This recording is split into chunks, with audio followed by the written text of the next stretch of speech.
How's everybody doing? Good. Thank you for your patience. Welcome to my workshop from hip hop to hip hop.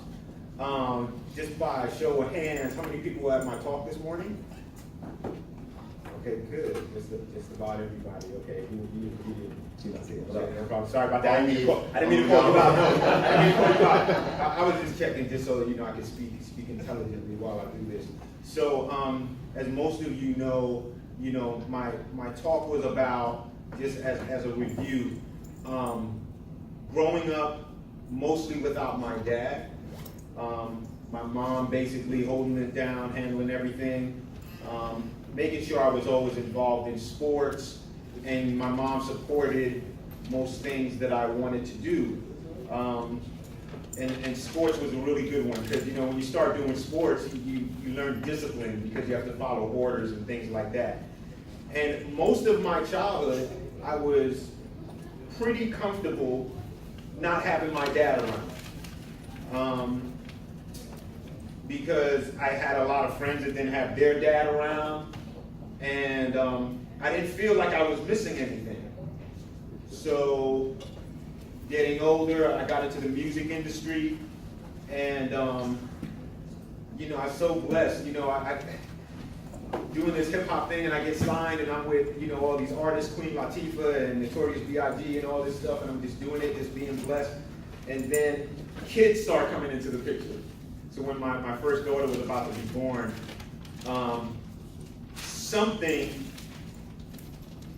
there was something that I knew where I had to make sure that I can do a good job as a father. And I'm not quite sure where that came from. It could probably from my mom. But as I was explaining in my talk, it wasn't from my dad.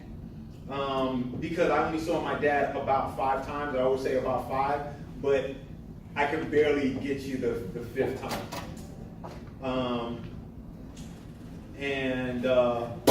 The crazy thing is, when I got older, suddenly I wanted to find my dad. And how you doing? Come right in. Hi, how you doing? Yeah, we're good. We just started.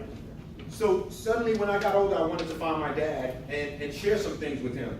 And it's crazy because all this time, I didn't really need him. Like, I was fine. And then this thing hit me when I turned 40. So one thing that I realized is, you don't know how things are going to affect you later on in life, right? Young people don't have that wisdom yet. They know a lot. They know a lot about Instagram. They know a lot about computers and all that stuff. But they just don't have the wisdom yet to understand what will happen when they get older, right?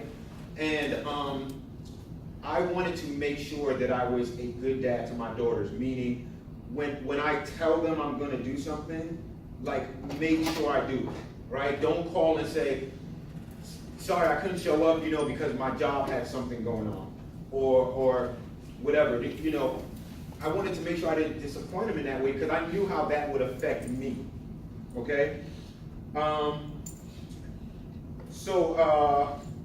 then just again, finishing this summary of what I talked about this morning is I had a chance to see my dad. And what was crazy, if you heard me this morning, I'm in one of my girlfriend's neighborhoods as a 17 or 18-year-old, right?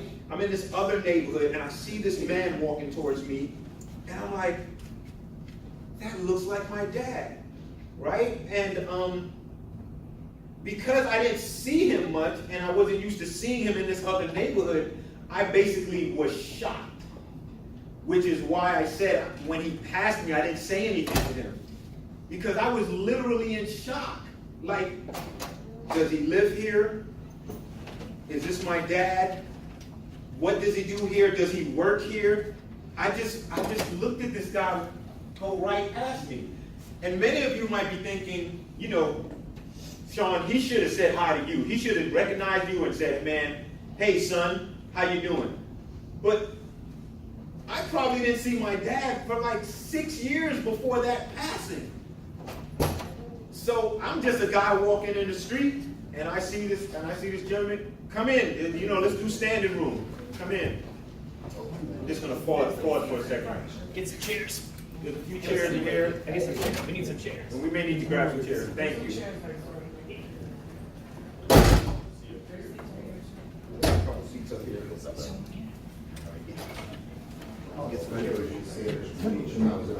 No. Okay, you're okay. But so if you follow what I'm saying, when I walked past my dad and I didn't say anything, I was in shock. That's what I think happened, because I didn't know what to say. I didn't know whether to ask him if he lived here, or I didn't know whether to say, "Hey, it's me, Shawn," or I didn't know what to call him. Like, he didn't live with me, right? So I didn't have a nickname for him, Pops or Dad or whatever. That was the last time I saw my dad. That was the last time I saw my dad alive, you know, and I missed that opportunity. So, I guess one of the messages is, you know, when men and women and parents have these fallouts, you know, we can't use the child to get back at the other person, because one, there's no kid that wants to hear that their dad is dumb or their mom is not smart or she doesn't know what she's doing. No kid wants to hear that. And it doesn't matter if you know what you know as a fact about the dad or about the mom or whoever. No kid wants to hear that. My dad is not dumb. My mom is not stupid. Don't say it anymore. Right? We got to be mindful of that. We don't know how long we have. We don't know how long we have. I thought that I would see my dad again. I spoke to my sister and I was like, let's get together, let's eat. I had this thing all planned out. And she said, I'm sorry, he's gone. Man. You know, you can't play with that. You can't play with that. As a woman, as a man, you can't play with that. You know, because so like God, I don't even have a picture of my dad. I would have put it on the slides. I don't have a picture of my dad. You know, so I take lots of pictures with my kids. One time I missed Sydney's performance in 3rd grade last year, and sorry about that. And I was so upset that I missed her performance. It was one of the first times I missed her performances. And my mom kept telling me, it's okay. You know, people miss their kids' performances before. And man, just tore me up, because I know she looks out to find me. She looks out to see where I am, and then when she sees me, she can do her thing. You know, she's rocking. And I knew that, you know?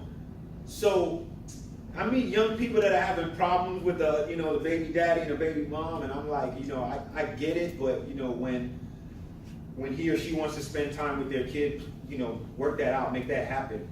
You know, it's really, really important, you know, make that happen, and then you guys can like do your fighting behind the scenes. So let me get started with my presentation here. So one of the things, and we can keep this open, or we can wait until the end if you guys have any questions, but I just want to talk about a few things, right? And the first thing is transparent talk, transparent conversation.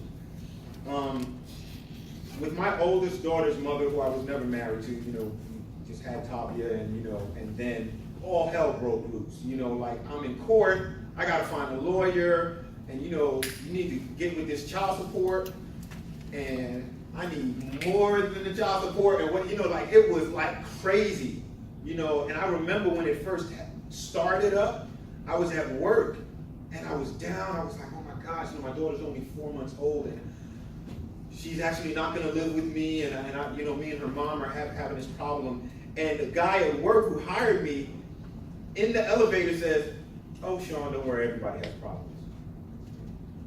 And I felt like I was pissed. I was like thinking, it's the end of the world. How could you say everybody has problems?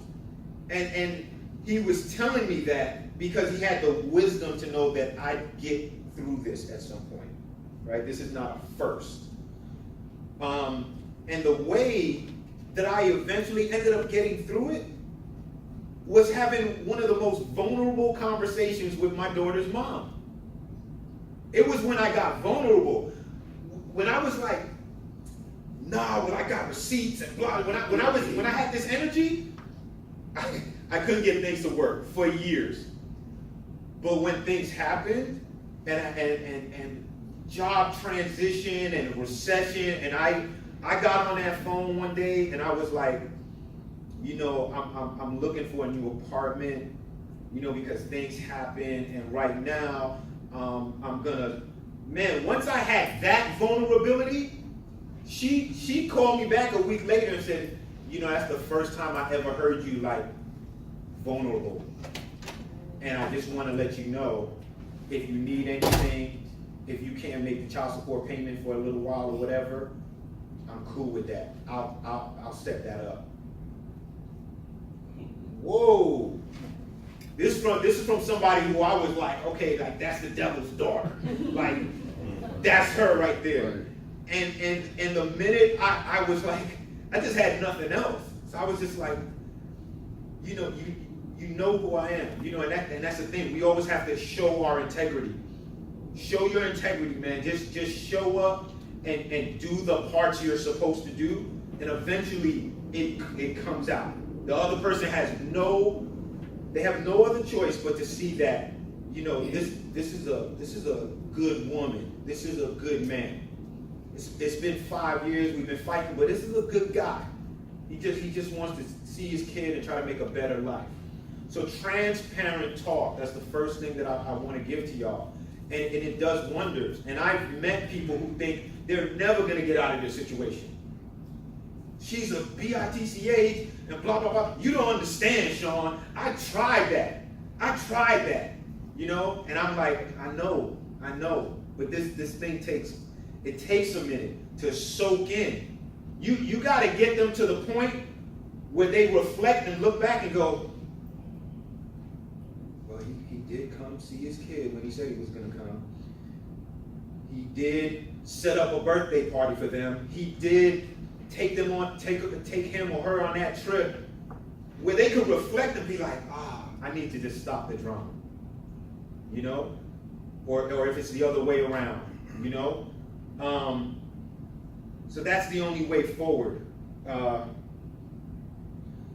For me, I got married for the first time in July 2000, and I got divorced 10 years later, right?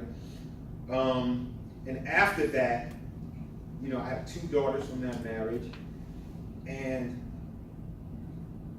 when we got divorced, we came up with this calendar system. And I said, listen, when I have the kids, I'll put it on this calendar. I am going to put you down as a user on the calendar. So everything that pops up on my calendar pops up on her phone. So right here, I don't know if you guys can see this clearly, but it says Girls with Dad, 3 p.m. This pops up on her phone. She sees it. I'm not the only one who sees this. Down here in purple, Grace at AGI, right? So she does performing arts and things like that. Grace at AGI. Here's a Monday. I don't usually get my daughter on this day, but her mom is doing a lot of things, trying to keep them active, and she asked me, can you help me on a day that you don't have them? Can you help me pick one of them up? And I was like, yeah. This is how you gotta do it, men. This is how you gotta do it, because it'll come back. It'll come back. You're gonna want to do something, and if you're not willing to do this sometimes, all I do is just pick Grace up and I drive her to her mom's house on a day that I don't normally have my daughter, right? And I'm showing their mom that listen, we're gonna work this thing out. It's not gonna be perfect, because I have ups and downs, but we're gonna work together. And this has been a method to success, right?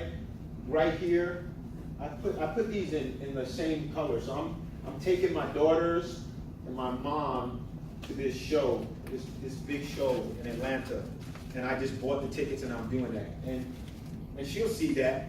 And all I'm saying here is there's good communication now, right? I can see dates when their mom tells me in October, I'm taking the girls away, but I need you to get them the weekend before we go away.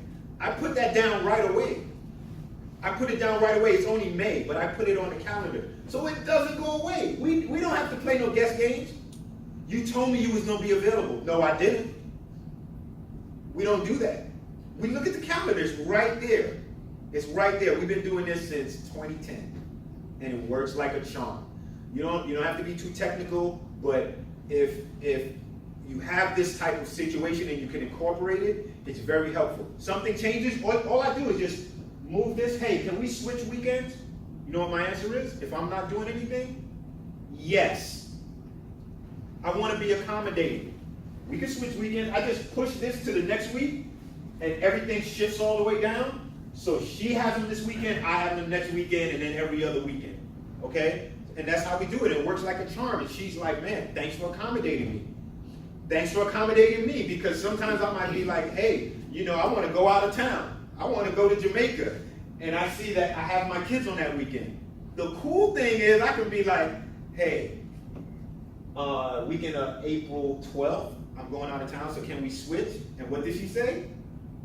Okay, cool, yeah. Yeah, like who would have thought?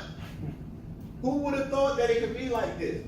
So one thing before I move away from this calendar is, this is what I do, and I don't know, who this message is for in here or somebody but I see my kids every other weekend, but the weekends I don't have them, I have them Wednesday, Thursday, and Friday.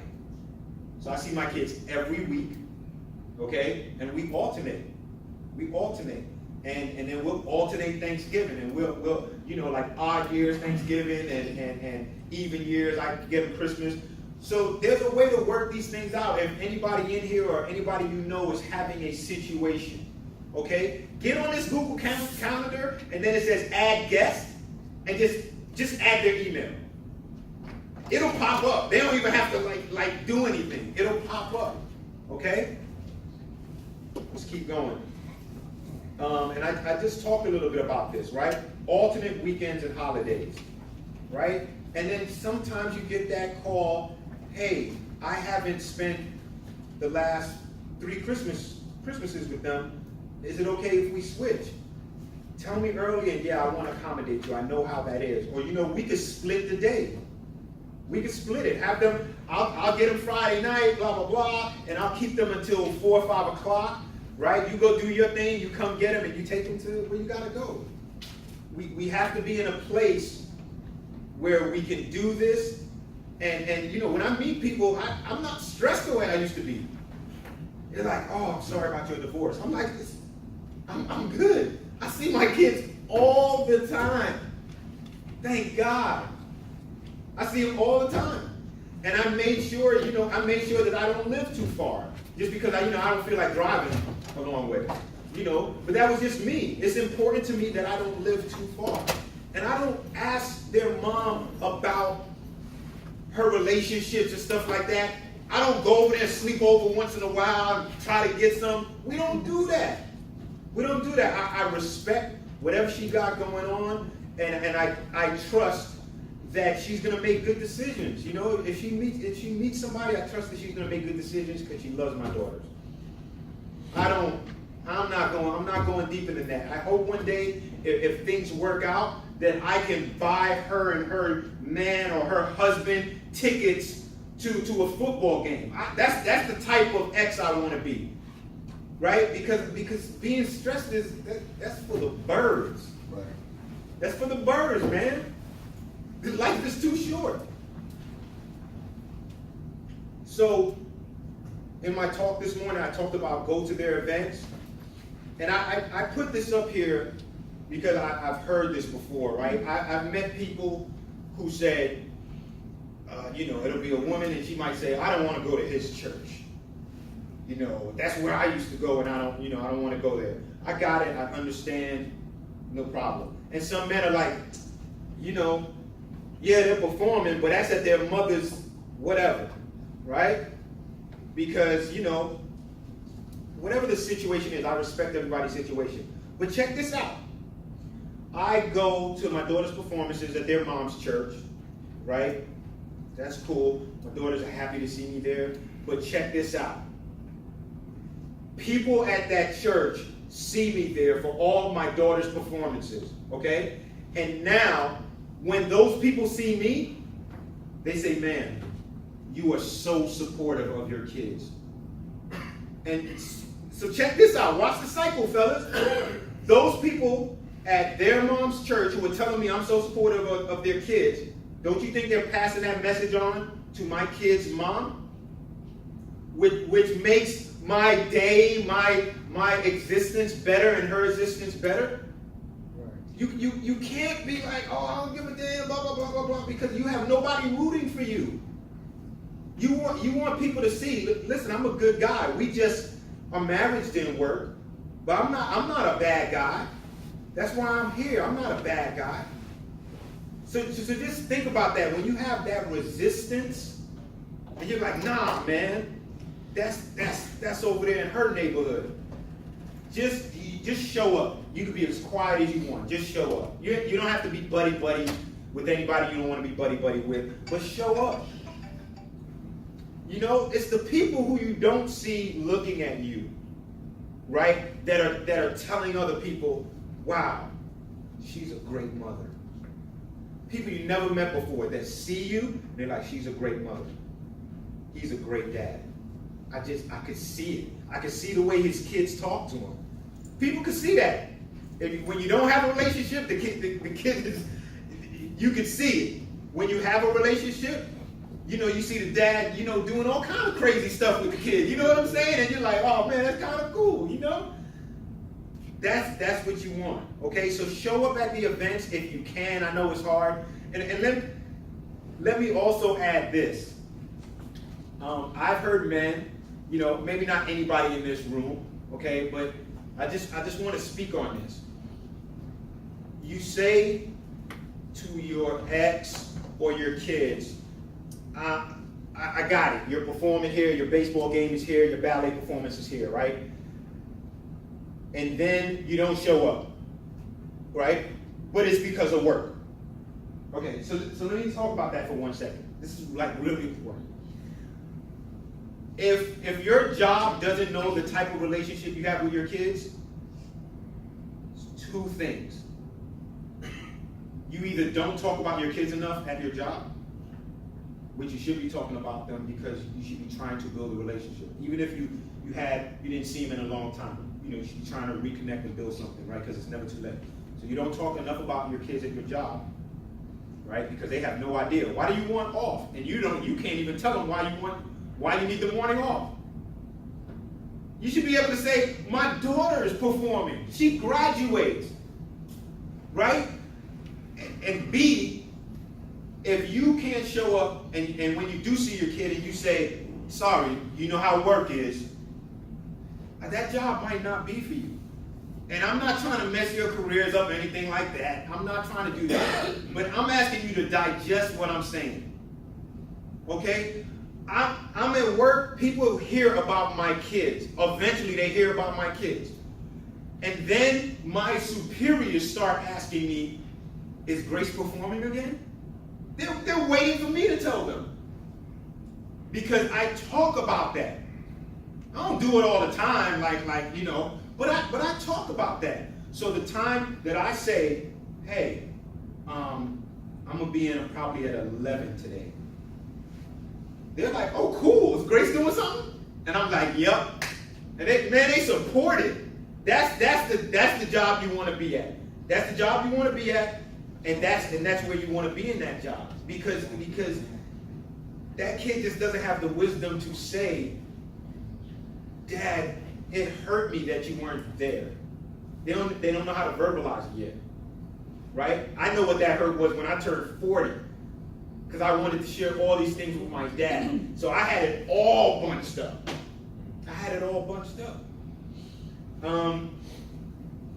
One more thing I want to say. Let me ask you this.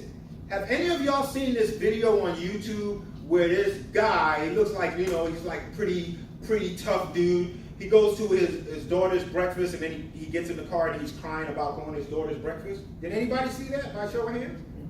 Cool. Let me tell you about that. The night before his daughter's breakfast, his friends were like, yo, come hang out, man. We're about to drink, we're about to do this. Mad chicks, blah, blah, blah. We're about to hang out, And he said for the first time to his friends, my daughter has this breakfast. So, yo, I'm going to chill because I don't want to be messed up going to sleep at 4 in the morning and miss my daughter's thing. So he didn't go drink and hang out. And he went to his daughter's breakfast. It was just a little breakfast. He goes into breakfast. He tells this story on YouTube. He goes into the breakfast and he sees his daughter. And his daughter starts going, that's my daddy.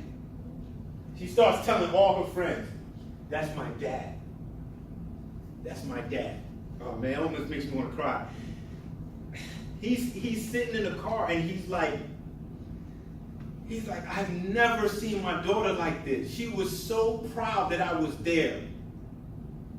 And he starts crying in the car and he has to catch himself. He's looking at the camera and he's like, yo, I don't want y'all to think I'm a punk. I didn't turn a punk, right? So he's wiping his tears. It's crazy.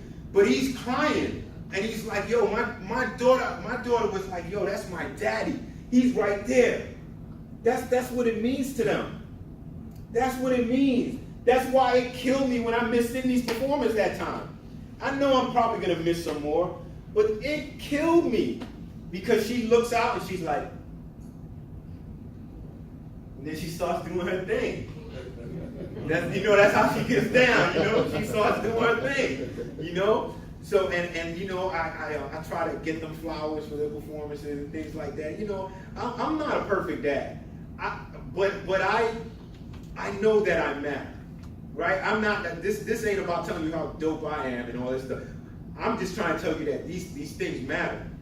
Because tomorrow, if one of us are gone, they're going to grow up, they're going to go to work, and they got a story to tell. That story could be good, or it could be not so good. Oh, hey, blah, blah, blah, blah, blah. Oh, you went on a fishing trip with your dad? Oh. They might not have a story to tell. And it might bother them at work. And it might bother them when they play sports. And they might wonder why they don't understand how to navigate through problems. So think about that. Plan getaways. Plan getaways. Even if you do it once in a year. You can rent an Airbnb and just go there and just let them have their own room. They would be like, oh, this is awesome.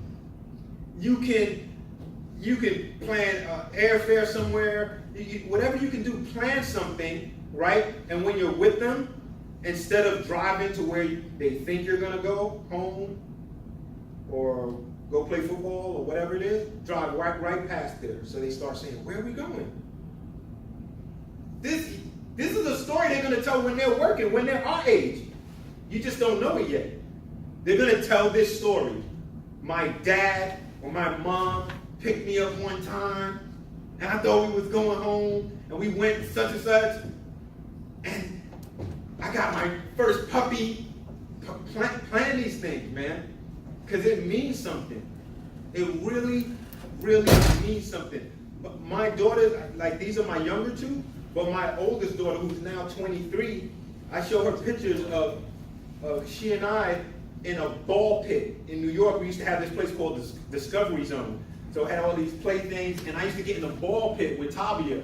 And I don't even know how we took the picture, because I don't even know if back then it was like iPhones and stuff. I have no idea. But I have a picture with her in a ball pit, and it was when she first started walking. And me and her mom, we weren't talking, but I made sure I planned that thing to Discovery Zone. And Tavia, who's now 23, says, Dad, I remember that. I'm like, yeah. I'm like, those were the days. She's like, I remember that, Dad. I remember when you took me. And we just started talking. And we have an incredible relationship right now. Because one day she was able to say, Dad, I know who you are. You've always been consistent. I don't have to tell her, your mom is bad and I'm good. I'd have never had to do that with my daughter. You just got to do what you're supposed to do. Hey, matter of fact, tell your daughter or your son, check with your mom before you go do that. Check with your mom. Tell them that. And I know that might be hard. I gotta keep saying it. I know that might be hard depending on situations. But go look past what I'm saying. That kid is gonna eventually tell their mom, Dad told me to check with you. He taught me that. That same person you have big problems with is gonna be like, this is a good guy. This is a good guy. And then you guys can start to heal and have peace, and your kids can start being like, yes, my daddy's smart and my mommy's smart. You know, they don't want to feel like their dad is dumb and their mom's not doing the right thing. That's y'all business. I don't want to hear it. Okay? So plan getaways. I talked about this already. Have a flexible schedule. And again, only because I'm a guy and I'm not trying to pick on the men in here, but if on a Sunday you're telling your boys, yo, man, I gotta watch my kids, man. I can't, man. You know, I'll talk to you guys later. I gotta watch them. And like, you're watching them? You're in security? You're gonna watch them to make sure they don't what? No, you're gonna spend time with them. You can't feel apologetic because you're about to spend time with your kids. If you feel that, if you really do, like, I gotta bring more kids. Like, if you're doing that, man, that's messed up, man. Don't do that. Don't do that. Tell your friends, hey, you know, last week was great. Wanted to do it this week, but I'm gonna be with my kids, and actually, we're gonna watch the game together. Blah blah blah blah blah blah. Like, be proud about that, right? Because eventually, they're gonna start encouraging you, right? And you don't know who you're blessing. One of those people who's also watching that game where everybody's going to be at the bar, where everybody's just going to be, and the chick's going to be coming in and blah, blah, blah. One or two of those dudes in that crowd also told their ex, I can't get the kids on Sunday. Right? So when you say, listen, I'll catch y'all next Sunday, you're helping somebody in that crowd. And that we got to do that. My energy and your energy, we got to help each other along this travel, this life travel, and trying to understand, like, oh, why isn't this working out? You know, I've met people before who's like, yo, I'm not talking to my daughter. I met a young lady before, and I was like, it sounded strange to me because I couldn't imagine not talking to my daughters. But at this particular time, she said, oh, I'm not talking to my daughter. And I was like, okay. And she said, she's rude and she's selfish. And I was like, okay. And immediately I just thought to myself, well, maybe if she sees me with my daughters, she'd have a different outlook. So I didn't drop her like a heartbeat. You know, I just stayed in there. And she was like, yeah, my daughter's graduating, but she didn't invite me. And I'm the one who took care of her when she had blah, blah, blah, and you know, and she had diabetes, and she didn't even invite me. And I, you know, I just was like, you should show up to the graduation. And she was like, I checked my email, my text, she didn't call this, and I said, I know, but she's 20-something years old and probably doesn't have the wisdom to understand all of that yet. You should show up, because that she will not forget. And we drove up there to the graduation, and lo and behold, her daughter was happy to see her mom. Right? So you gotta know who you're blessing. People that you will never meet, you could be blessing. Because they're watching you. They're watching you. This guy is watching this person, and she's watching this person. We're all watching each other. And we're helping ourselves, but we also could be helping the person next to us. Show up. I talked about that before. Man, thank God for instilling in me to take a lot of pictures. I always been doing this, even before I didn't have daughters. When I first got my video camera, I was taping everything, playing basketball, taping it. I just was doing it, and I happened to be one of the, few people in my group of friends that has all these old school pictures and stuff, because I always take pictures. And why was that? Maybe because of this, maybe because of these chicks right here.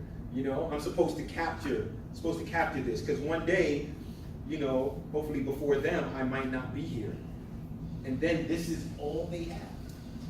This is all they have. And I remember that. I remember when Dad showed up. Thought he said he had to work, and then he came in there. Take lots of pictures. And these are just random, but like I said, this means something. I still caught the next NFL game the following Sunday. None of my friends thought I got soft. They didn't think I got soft. I got friends who I see, and they watch me online because I post stuff with my kids. And when I see them, they're like, "Yo, man, you are really blessing me." And I'm like, "What'd I do?" He's like, "Man, just watching you with your daughters online." Like, I didn't know. And man, people start talking, man, yeah, I spoke to my daughter. We weren't talking for a while, but I spoke to my daughter. And, it was just watching you and your daughters online, and man, that's awesome. That's awesome. That's the only reason why I'm sharing this. I know situations are hard. I know situations are hard. I know people are in more difficult situations than I was in, So I'm not saying I've been where all y'all have been or where people that you might know have been. I am not saying that. I'm just trying to give you something that's a little contagious, right? And a different way to think about things, okay? And hopefully that will go a long way, not just in your lives, but in your children's lives, right? Or somebody you know. I got to the point where my oldest daughter's mother, who I was never married to, we're so transparent now. And again, I'm not saying buddy, and I go over there sometimes and I try to get some. I'm not talking about that. I'm talking about we talk to each other. And she shared with me, I'm having problems with my son. And I'm like, hey, we sat in the car and I'm trying to give her ideas. Because I care about that. If she's not happy with her sons that she had with somebody else, then my daughter feels her unhappiness. You see how that works? My daughter feels it, because my daughter's like, man, Dad, my mom, she's just upset. She doesn't want to talk to anybody. She's upset. So me being able to sit and just, kind of say, hey, with your son, you might want to try this. Or they have a kiddie computer program, where you can make little kiddie apps, and they can do it on their own, and it's a free website. She's like, oh, I didn't know that. I didn't even know that. Yeah. There's karate school. In this karate school, they travel. So it's not boring. They're not just like, oh, attention. They travel and they go against kids in Philly. And then sometimes for the grand whatever, they go here. Man, that changes everything. Now the kids go to school like, yeah, I travel. And they're happy. They're happy. So if you can help, man, you gotta be able to have that conversation. And like I said, right now, you may not see the rewards of that. That person still might be acting like a jerk with you. That man still might be acting stupid because they don't see what's happening yet. That woman still might be like, why are you calling me? But we got a long way to go. This is a long way to go. Eventually, they're gonna be like, this is a good person. It's a good person. All they really wanted was good and peace, right? And this is what I just talked about, help when you can, right? It don't have to be your kid, but just maybe you could say a little something to help, Hey, I have a friend who runs a program. Maybe you could get him over there, So that's all I have right now. I want to open it up for any type of questions. Thank you very much, by the way. Give yourself a round of applause. So any questions, comments, anything? I just want to share, Yeah. I have a 14-year-old son, and I'm blessed to have a very good relationship with him. I also have a 19-year-old daughter. Yeah. And I'm also blessed to have a very good relationship with her. Kind of like you were saying, what we speak is it's not like, maybe a regular father-daughter and father-son. Yeah. This is a little bit closer than that. I was also a teen dad, so Okay, that yeah. helped me to relate to them at a younger age. And Right. one thing that always helped me to relate to kids in general is just to kind of remember my perspective, as you were saying, when I was their age, Yeah. and kind of look at the world through their eyes. And always Right. trying to interact with the kids. I used to do also childcare, so that was something I learned from that. Yeah. But just trying to keep their perspective in mind. Like Their you said. perspective from Exactly. where they're sitting from, right? Exactly. How yes. things look. I just try to remember myself even at that age. Yep. And what we know and how the world looks then. Like you said, we don't always have the tools, Yep. the passion to express ourselves or to share the way that we felt. And so I try and engage them as much as I possibly can, even in conversation, or Yes. pull out of them, how they've been feeling. Just after a trip, like you're saying, stuff that we do debrief with them. You know what I mean? What was your favorite part? I still do it to this day with my son. Yep. He's 14 years old. He's about to pass me. He was like 19 About to be years taller than old. you, right? Yeah. And, I was still grabbing. Just 2 days ago, when he was sitting there playing video games, I gave him the old tickle monster. And the old tickle monster works on you when you're 14 years It works old. no matter what. That's So, right. Exactly. So, just to keep that interaction with us, like you're saying, Yeah. our relationship is just a different relationship. So, to this day, I still try to, interact with them on that level. So, Yeah, no, that's awesome, man. That's awesome. That's awesome. And he's not, he won't forget that. exactly. He's gonna be telling these stories, the one that you just told. He's gonna be telling those stories. You ready? Yeah, it's kind of a question. So, I'm a single dad raising my daughter. She's 7. I gained full custody of her when she was a year old. Yes. Unfortunately, mom's struggling with Okay. drug addiction. I've been there too, so I don't, I never speak bad about her mom or anything Yeah. like that. But about a year ago, my daughter just stopped asking about her mom. She would ask a lot. She just stopped asking. Yep. And there's part of me that wants to get in my car, drive up to where she's at, Yeah. and I'm a case manager and I work in the field. I've offered her some assistance before, but she Yes. just hasn't taken it. Yeah. So we're 5-6 years in. So my question to you is, how do you how do you talk to your child about that? I don't know. Let me jump forward a little bit first. Yeah. Even though your daughter doesn't ask about her right now, right? You said she stopped. She stopped asking. About a year ago, she asked to see pictures of her mom. Yep. I gave her my phone. I let her look through some pictures. Yep. She handed me the phone back, and she hasn't asked about her mom. And it kind of just concerning. And she's 7? She's 7. Right. Okay, so sometimes that happens, right? But she's 7. It's kind of like I've heard somebody say, your son doesn't want to see you anymore, so I'm gonna keep him, right? Or right, something like that. But they don't have wisdom yet. They don't understand what that means, right? So we can't listen to the 9-year-old and take that as law right now, right?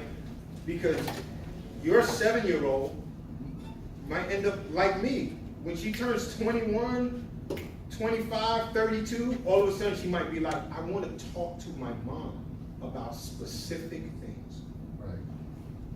Right? Your 7-year-old just doesn't know that's coming yet because the wisdom it hasn't kicked in yet. She's still growing into her body and stuff, right? So I go forward. You keep that in mind. You have to.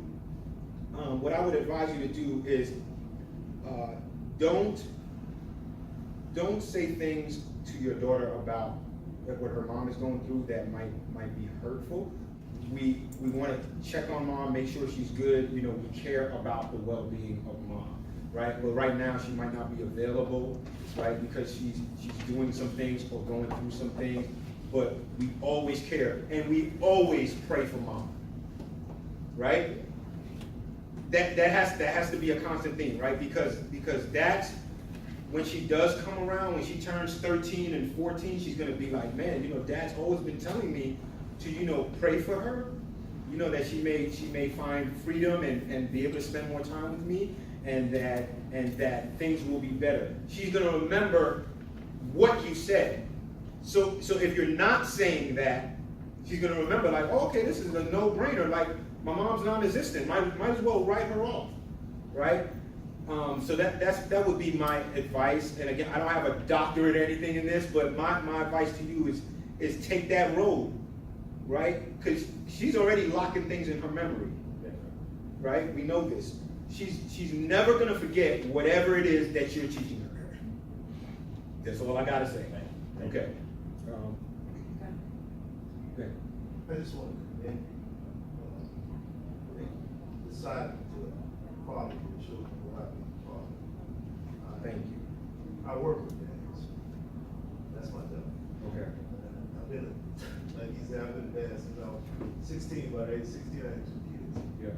Being an African American, they would think, I wouldn't be able to do the right thing. Yeah. But I had a father and mother say, maybe you're an adult, do the right thing. Yes, sir. Yes, And I sir. took that as a challenge. Kids never had to me, because that's what my father did. Yeah. What I'm trying to get to is this. When I sit down with these dads and I bring them into the program, Yeah. they can go either way. They can do like you did, or they can end up just like the father. Yeah. And they don't even realize they're just like the father Yeah. because of anger and bitterness. Yep. So I commend you for taking a stand and say the cycle stops here. Thank you. Thank Because you. I that's the appreciate that. problem we're having. Thank you. Thank If you can find a way to break the cycle, change can happen. you. Yeah. And change is not happening enough because there are a lot of bitter, angry men that still have that bitter, angry boy. Yeah. And that's why I try to, consistency is what you was talking about. When you're consistent as a father, then you can build that relationship. I have dads from 16 to 55, from here in high school over to Australia. That's where he's from. Yeah. But I have to be there to be with them and let them know it's not your fault you didn't get a model. It's not your fault that it didn't happen the right way for you. But I'm here to try to help you reconnect with what is really in you. Yeah. A provider, a protector, and also someone that can father the right way. Absolutely. So Yeah. again, I appreciate commend that. you, because you're one of the ones that says it stops here. Yeah. Because if I don't stop it here, it'll continue Yeah. in the next generation. Yeah. So I just want to. Thank you. Thank you. I appreciate that. Right here. So is it all right if I piggyback off of what That's definitely fine. one of the things that some of my dads, I think it sounds almost similar to when someone's incarcerated in a way. And one of the things that I've heard has been very helpful for dads themselves as well as their children is like when that moment happens where you're kind of fed up as a 7-year-old with not knowing and not understanding where you're at right now, is maybe to write letters to mom, right? So that you're still keeping her in mind, you're explaining to her everything that you felt when you were 7, you're drawing her the pictures, doing whatever it is, so that when mom is ready and is sober and ready to reconnect, and when your daughter is ready, whenever that happens, that there's gonna be that look back, there's gonna be a genuine record of how I was feeling and what I was thinking, and and the other piece, and it's very difficult, I think, in our communities and, how we grow up is to, consider whether or not, we need to talk to people who are, more qualified to deal with this and see if she's ready to have those conversations with, counselors, because I mean, it's almost like grief. Yes. It's almost like I lost somebody, I didn't have a chance, I don't know, whether or not they ever had, time together, but whatever that is, and whatever she's going through, like a 7-year-old, but just giving her an outlet so that she can, maybe she doesn't feel comfortable, and then, I don't know how that looks for you, but she may also reflect on, if she picks up sadness when you're talking about mom, or whatever that is, because I genuinely feel like you don't have malicious feelings. They pick it up. But they do, They do, pick it up. and we were talking about this in another breakout where, our kids try to protect us.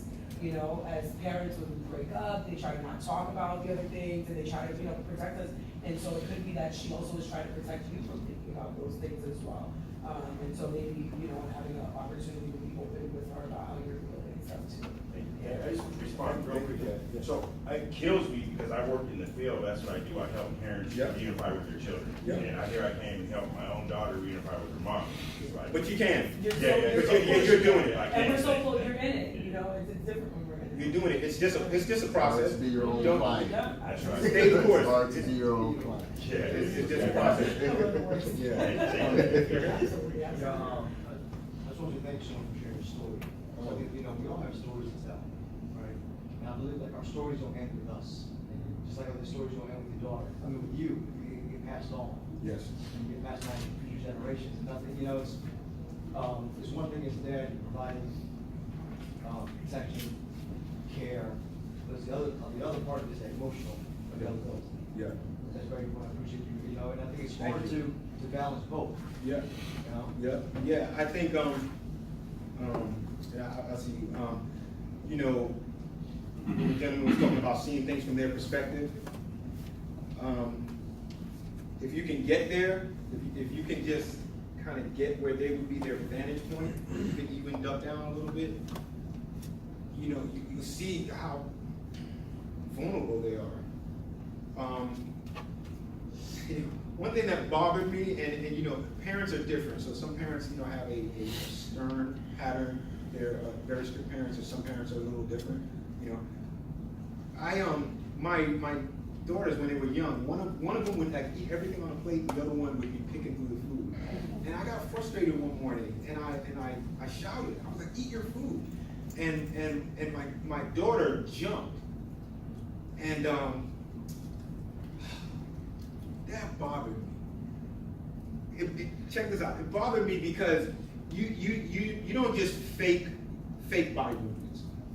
You do that if you're frightened, right? So as a young kid, man, that thing really set me straight. I had to find a better way to communicate with them because my daughter just like how could she eat after that, right? It's like, you know, trying to play basketball with LeBron James and you're asking them like, where should I stand? Should my hands be up? Should they be down? How can I play basketball like that? Right? So we can't terrify our kids into anything. That's not the way to go. Yes, you can be strict and you can make sure they follow your rules, but don't terrify them into anything. And I'm saying that because we have to look from their vantage point. So I have conversations with my kids when they're running around the house. I say, never do this, right? Because I know if this door closes, the tips of my fingers are gonna get jacked up. I've been had the conversation when they was younger, like, you see these colorful liquids under here? I said, these can jack you up. Don't ever spray this at your sister. Don't ever spray it at anybody. They still remember those conversations. Because I'm like, man, as a young kid, if I ever got something like that in my eye, like, I wouldn't know what to do. As an adult, I can probably handle it, but as a kid, if my fingers got squished in the door or so just something that so vantage point, like you said, you know, right here you had something you wanted to say? Yeah, I apologize, I was a little late. I didn't hear, you got 3 daughters? I have 3 daughters, so one's 23, Okay. one is 13, and one is 10. Okay. Yeah.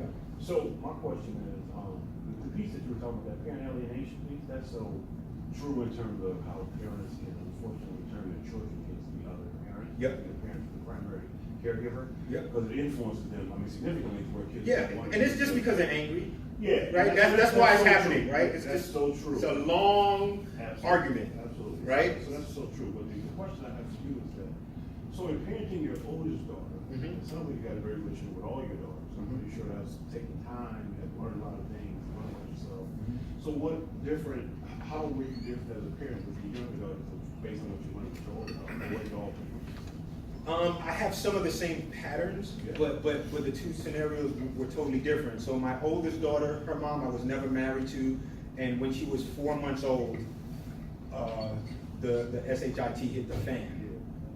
All of a sudden I found out that we weren't going to be living together as a big wonderful family.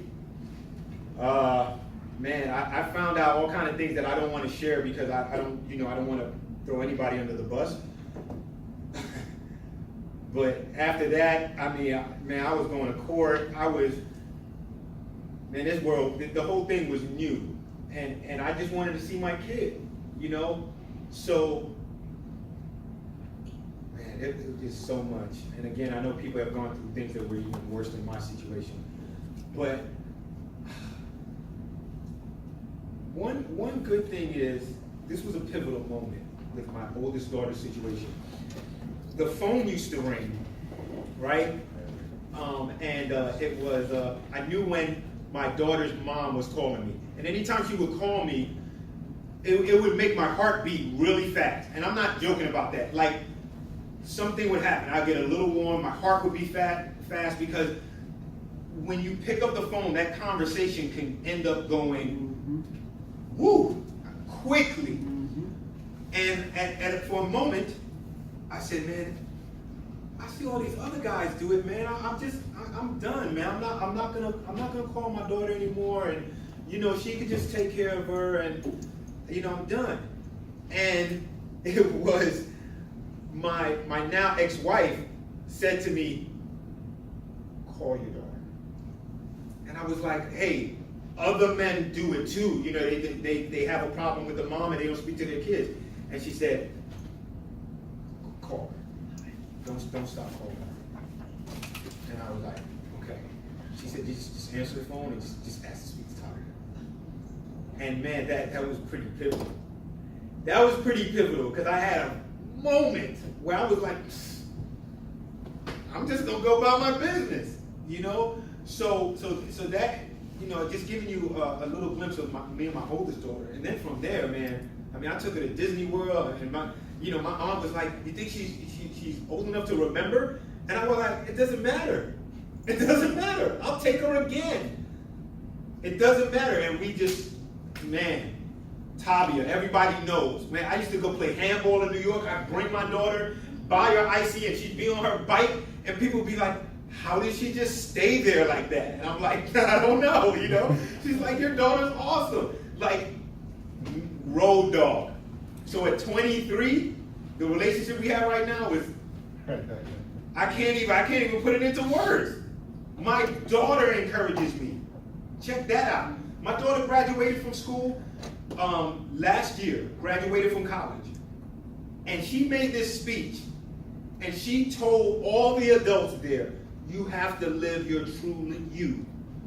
You have to be true to who you are, because if you don't, you're trapped. And that's no way to go out. And I'm listening to my daughter school everybody. She is so smart. To this day, she's like, Dad, I'm like, hey, blah, blah, blah, blah, blah. And she'll tell me, pray about it. Definitely don't close the other option. Like, yo, she's the bomb.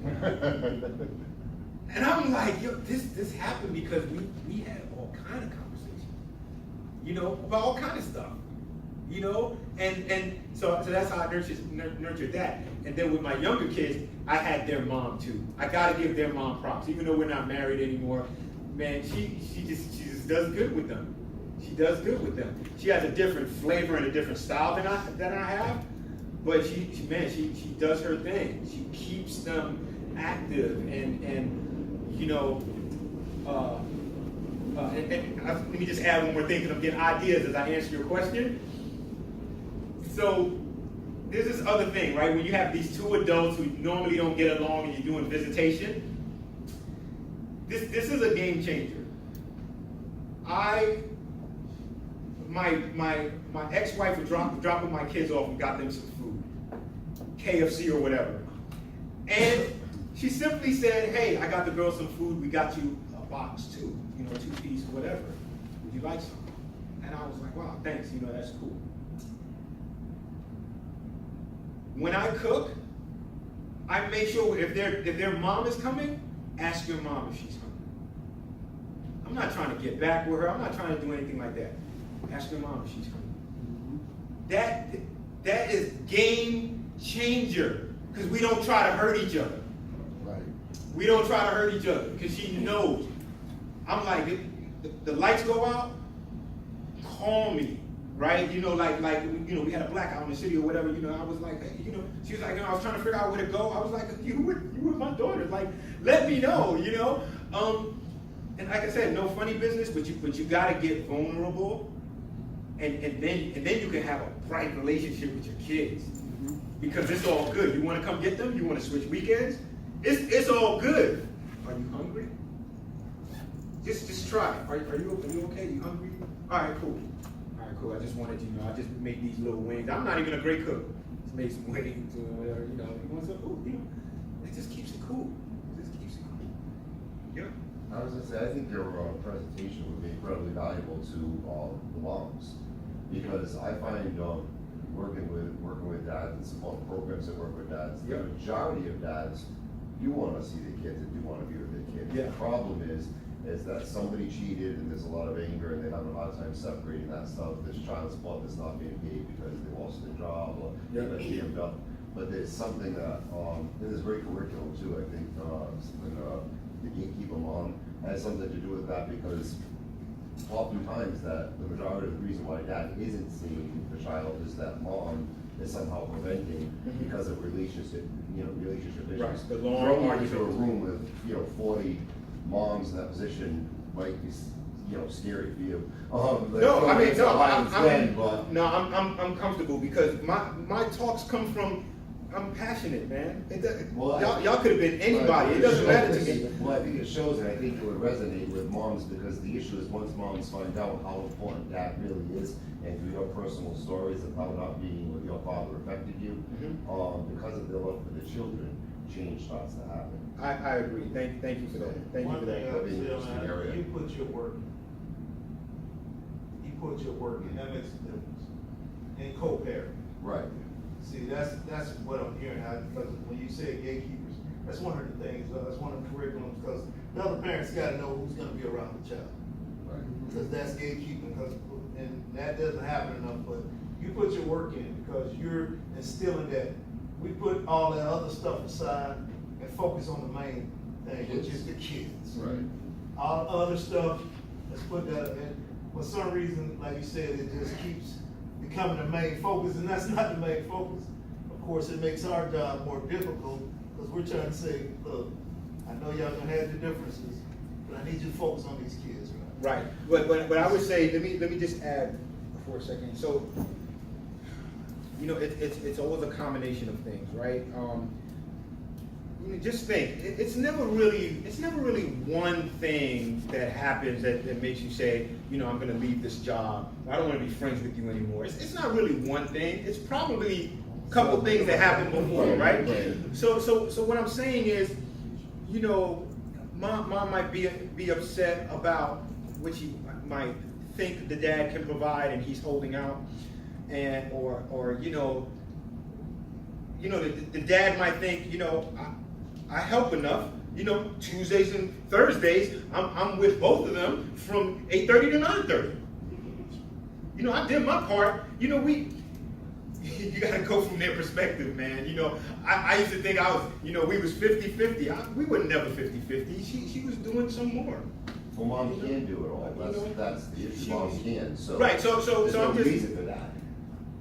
No reason for. There's no reason for dad to be involved, according to many moms that I've worked with and talked to in the past, because they can do it all. They're used to doing it all, and they're willing to do it all. The problem is they don't realize the importance of a father in a child's life. No, I hear you. And again, it's hard to get into.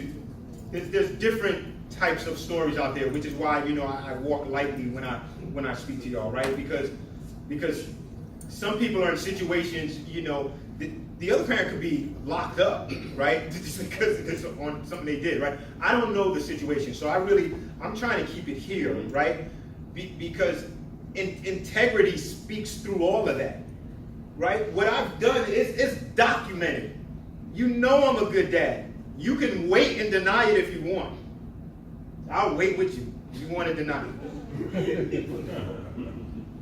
But I'm there for my kids. I tell my kids, help your mom out of the car with the groceries.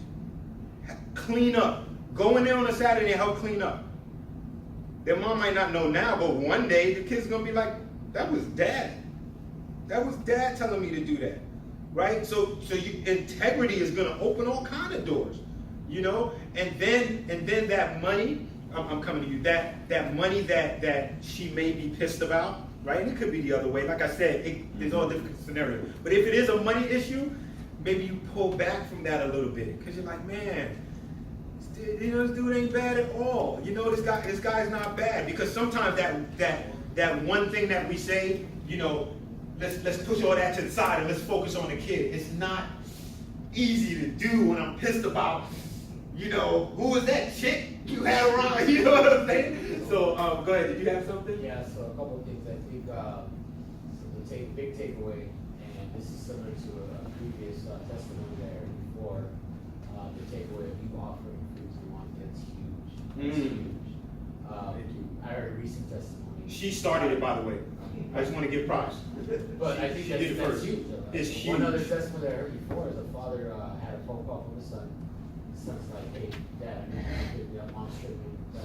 Yep. So I put your mom on the phone. Yep. And he's like, yeah, Dad wants to talk to you. So mommy's on the phone, what are you gonna tell me? He's like, hold on, how can I help you? What's going on? How can I support you? Yep. Because that whole manipulation thing can happen as well. Yep. And for me, that was like, man, like, I gotta give this to my dads, right? Because dads need to hear that. That's another game changer when you guys are on the same page. Game changer. So another than that, offering, cooking dinner, asking mom, that is a game changer in itself. Yeah, I'm telling you, man. And to add to the gentleman's remark as well, as far as moms need to hear this, that's one thing. I chair Illinois Father Home Coalition, our father initiative in the choir.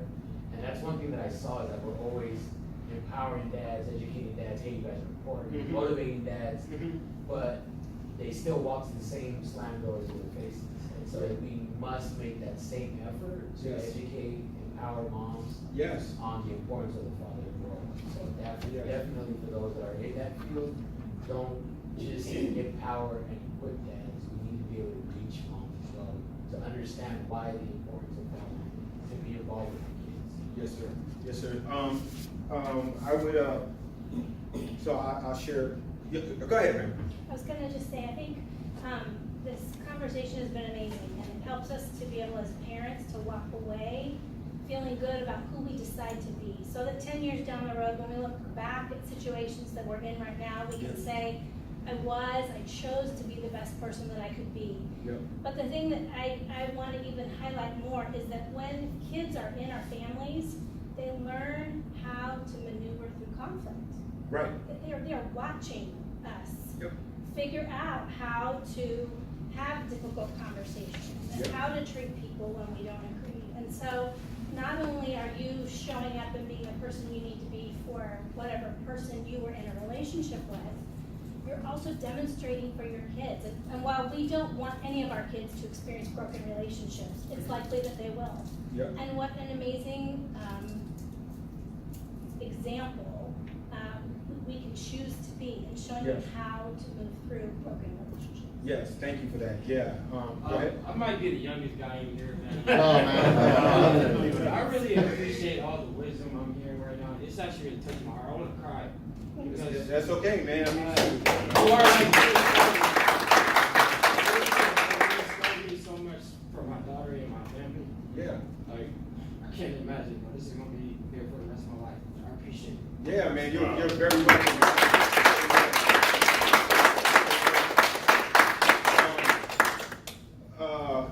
You know, as I'm hearing you guys talk, you know, I just want to share with you, for my younger two daughters, right, my ex-wife. There was one point,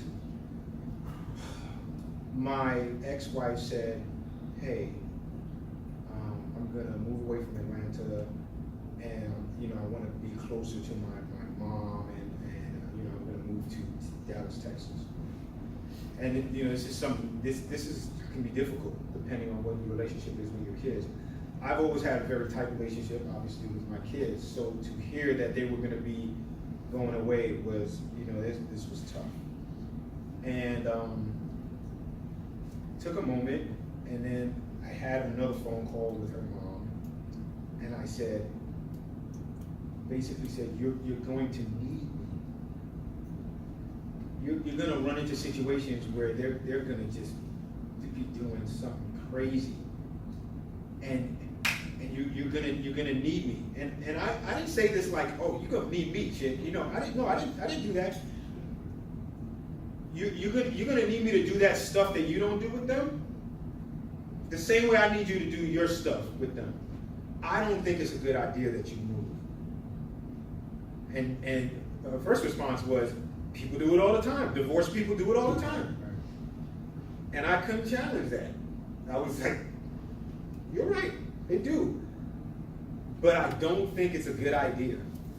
I think that me seeing Grace and Sydney every summer and Christmas and Thanksgiving is going to change a lot of things that they can't even verbalize to me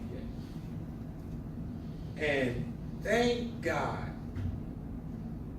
that she came back and said, I think you're right, I'm gonna stay for another 2 years and see how it goes. And that conversation happened about 5 years ago. We're still here. And my middle daughter is about to be on a TV show on the Oprah Winfrey Network. My younger daughter is on the gymnastics team. And my older daughter just started her new job, because she graduated college last year. But she also has a software company that she started. She got accepted into a program that's going to nourish her software company. And man, I can't complain, man. You did good. I can't complain. Yeah, thank you. And their moms did good too, But some people don't have that situation, right? I met a woman before, and she was like, I just took my son and I moved out here. And in conversation, I'm like, how's the relationship with the dad, and your son? Like, how, And she said, it is what it is. His dad never saw him anyway, For me, I have to digest it, because I'm thinking, man, how could the dad see him now? Like, how could that happen? I was like, does he come out here a lot? No, he doesn't. He doesn't know where we live. And I'm like, ah. So it hurts me. But I realize that people have different situations, Maybe he wasn't involved. Maybe for her it's no different. But for her son, just because I went through it already, he will wake up one day and be like, I wish I could share some things with Dad. I wish I could show him this trophy that I won. I wish he saw me shoot this jump shot. Hasn't happened yet, but so again, people have different situations, and people can live wherever they want, but we need to have more long range thinking. Long range. Think 30 years from now when we are gone. People struggle and they have no idea why they're struggling. I was supposed to be manager of this company and I don't know why I can't get this position. Because your dad didn't get to show you anything, because your mom didn't get to show you anything, because y'all were fighting. And you don't know it. You don't know it. You're just like, man, why can't I get this position? Why do I feel neglected? Why do I feel like everybody's talking about me? You feel like people are talking about you because you're used to people looking at you funny, because you don't have any stories about your mom and your dad. All kind of things. Whatever we do affects them. So yes, if we can't be together, so be it. So be it. That's not a new concept. God's not looking down like, oh, you broke up. It's not a new thing. But we have to find a way to all of us to be uplifted in our destiny that we're going through. 2, the mom needs to realize her destiny and in this life, this one life that we know, get there, right? And if I can support that by helping things be easier, and then she can get there and I can get there, but we're doing our separate ways. That's where we want to go, because then the kids are like, this is cool. My parents are not together, but they're happy, and I see my dad, I see my mom. My mom doesn't call my dad stupid, and my dad doesn't call my mom dumb. That's the last thing they want to hear. Anybody else had any comments? Yeah. So, excuse me, I became a parent when I was 15 years old. Yeah. And so a lot of what I heard coming in late, I always had a rule. I never talk bad about your mom. She doesn't talk bad about me. And for us, co-parenting looked like we did joint birthdays. We saw each other on Christmas every year. Easter, whatever. I think part of it was because we were just so mature. We didn't know we weren't supposed to do that. Right, yeah, that's okay. Ignorance, it's okay. It's okay. But something happened. But we always like just supported one another in that journey, whatever it was. Yep. And I remember, so my daughter's 26 now. I'm gonna brag for a second. She's a graduate of Portland State University. Yes. Not bad for some 15-year-old knuckleheads. Awesome. Good job. And she just applied to get her MSW. She's going to get her master's degree. But Awesome. Anyway, a couple years ago, her mom calls me and says, "Hey, I'm not gonna make it for Christmas." So. And I was just like, actually, she told my wife. I picked up the phone. I was like, "So what time am I bringing coffee over?" She was like, "Well, what do you mean?" I was like, "I've seen you on Christmas since we were 15, like every year." And trust me, I spent most of my parenthood going, "I can't wait till I don't have to deal with that chick anymore," right? And here, my daughter's 26, and I was just like, "No." And so, because she just got remarried, she's going to go somewhere else, and she like canceled her plans.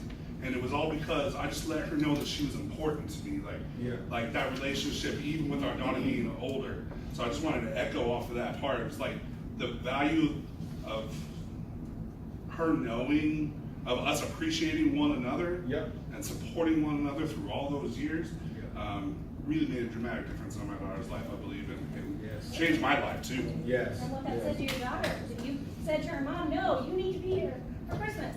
Yeah, she changed her plans and came for Christmas that year.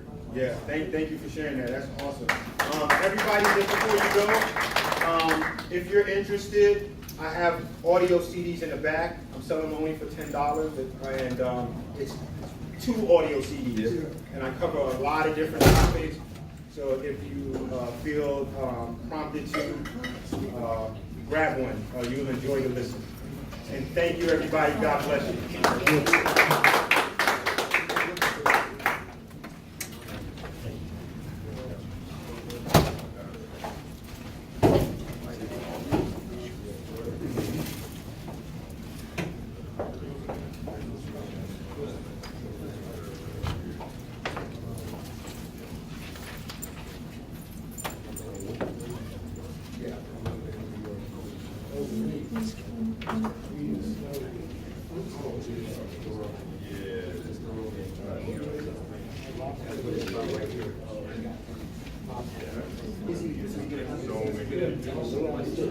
Lunchtime? I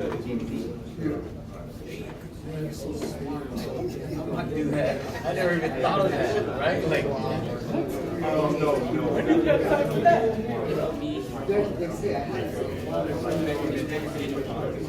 Okay. How you doing? Thank you, man.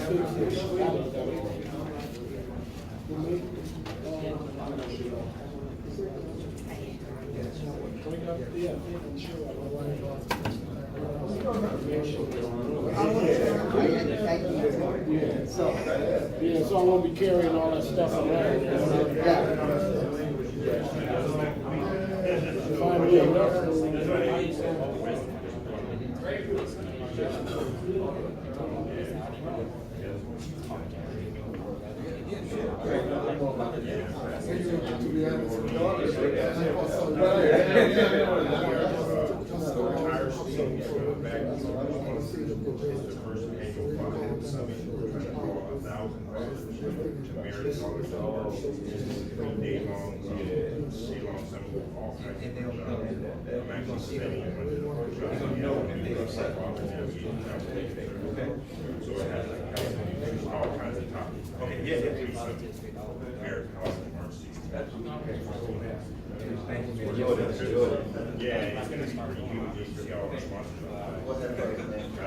That's twice. Yeah, I'll be around. I'll be around. Okay, good. Thank you, man. I appreciate it. Yeah, how you doing, brother? Okay, cool, man. Yeah, thank you, man. I appreciate you. Thank you. Thank you, man. Thank you so much. I appreciate it. Thank you. Well, what's your first name? Awesome. Yeah. Right, Facebook, social media, platforms. Yeah. So I'm just gonna turn the camera on, you'll see I met this guy in the car, Dr. Chaco. And tell us a little bit about him. Yeah, like right here. That all the way from Libya. She's gonna read the same thing. In my dad's life.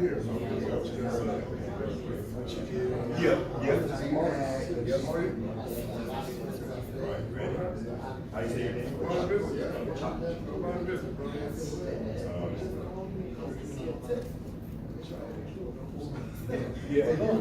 right, Facebook, gentleman by the name of Chaco, and as you can see from his name tag, this is all the way from Libya to attend this conference, and I asked him to just share a little bit about what brought us here today. Right, yeah. Just like the practice that he's involved with. That's good. And here you are telling me, see what I'm saying? And the knowledge to share my knowledge of fatherhood, but as well as I think we all have stories to share with one another. And I think that the most important aspect of fatherhood, as we have fathers is the importance of emotional building. You know, but. As fathers, the course of the day. That's all I'm saying. That's all I'm saying. Okay. Oh, yeah. My big push, my kids, is what I started with my dad, my dad was there. For us. Yeah, I do. Because my dad actually said, you. Oh, really? And now that, I didn't feel he was Yeah, man, the content, it was, yeah, man, that was great. But they finished the work, man, I was glad I got to start on that. It's all good, man. You know what I was looking, so I was here at the conference, invigorated by other men, hear stories, share stories. Walk away. Yeah, you talking about waking up? You know, we have a common goal. Yeah. A common goal. Yeah, Yeah. Carry on. Especially the way to do that is to actually empower emotionally. Share my story. I gotta ask, which one that My fears. Oh, yeah. Hit me up, remind me. You know, I got a YouTube channel and everything, so you never know. Yeah. Yeah, so I might put something on YouTube. Okay. Okay, man, thank you. Dr. Chaco, I really appreciate it, man. Listen, that's one quick question for you. So in Bolivia, are you involved in any? You were supposed to be here today. None of this happened by accident. So everything you were hearing, I touched you, and reach out to, agencies, to incorporate roles that fathers should play. Again, man, I thank you for all this, Bolivia. I appreciate your presence here today. It's a pleasure talking to you. Thank you so much. All right. All right, thanks. I mean, I really have a relationship. You know, I know you a little bit real, man. Yeah, so you know, it's kind of. It sounds obvious, but she will. She's gonna be talking to you about stuff, man. Y'all gonna be talking about stuff. You could whip out some photos and be like, look at this hair. You know? I mean, so hey, get yourself a Google account and it's Google Photos. If you have that connected to your phone, anytime you take a picture, it goes right to your Google account and it's unlimited. It never goes away. Yeah. Step out of the blue. Okay. At the club. Right. Do they do their evaluations? I'm not sure. I need to check yet. Oh. Thank you. Yeah, man. Okay. Yeah, look me up and you know, all the best, man. All the best. Okay, I hope they get some. Yeah, they filled him out. Oh, good. Okay, thanks for coming. Of course, it's my guy from Portland, so. Okay, cool. So y'all hanging out? Cool. So, yeah, I do a mentor program, young fathers, and where he's from. Okay. And he wants to be a peer mentor, so. Cool. Hey, Did y'all get my card? no. Yeah, man, I'm going online or email me or whatever, you know. Okay, thank you. Yeah, man, no, this is no brainer stuff. Right. I was listening to you, like, when I came in late, I'm like, oh. It's like, without the hip hop sound. Yeah. But just like the Yeah, intentionality, because most people don't know. just. The reason why people, some of us don't act and do what we're supposed to do. I appreciate you, man. Because, you know, getting looked at by our boys and, you know, how should we, if I can't stay today, and, you know. Take one of these. But we gotta start setting that example. Nice meeting you, man. You guys do this once a year? I do Saturday, or I can do Thursday, but I can't do the weekend. So what I told you today, my quote of the day is you. I'm not gonna apologize for spending time with my kids. Yeah. But however, I wrote it down. No, yeah, you should not feel apologetic because you're about to spend time with them. Right, that's- yeah. Just like, you gotta watch your some of my friends be like, I gotta watch Yeah, my watch kids. my Like, kids. you gotta watch your kids, so you gotta take some shot. It's called parenting. So make it fun for you too, right? If you're gonna get your kid, like, set it up, like, look online and grab your favorite wing recipe or shrimp tacos, and like make them, and then be like, hey, get me some, tell your daughter, get some, you know, sprinkle some stuff on it, and have shrimp tacos. Like, my kids love to, you know, we like to have crab legs, corn, and what you call it, and then we have competitions who can pull out the crab meat without breaking it. They live for that, and it's so simple. I got a recipe from a lady earlier yesterday. Three ingredients make shortbread cookies. I'll give it to you. It's Thank you, guys, thank you. Thank you. All right, take care. Yeah. Okay, I was coming to get your, because these are both. Hey, how you doing? I didn't tell you. Okay. Good. Thank you. Thank you. Okay. Yeah, I appreciate your participation as well, man. I think it's, you know, it's just, I think we just like say, you know,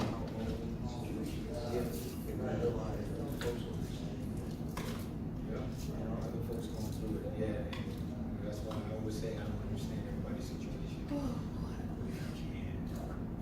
try to, you know, that integrity thing lasts forever. That's right. No matter what you do. May not see it today, but one day it'll be like, something got me. No, no, strong. My dad passed away a few months ago. I'm sorry. And he was with us, you know, he lived with us. He was there, he provided, protected, he took care. Yeah. That's what he was. I mean, it's also true. I mean, it's an example of, you know, how to involved. Yeah. Absolutely. Yeah. Wow. I can't see it any other way. Yeah. Wow, you got good marks. Oh, thank you. Yeah, you got excellent.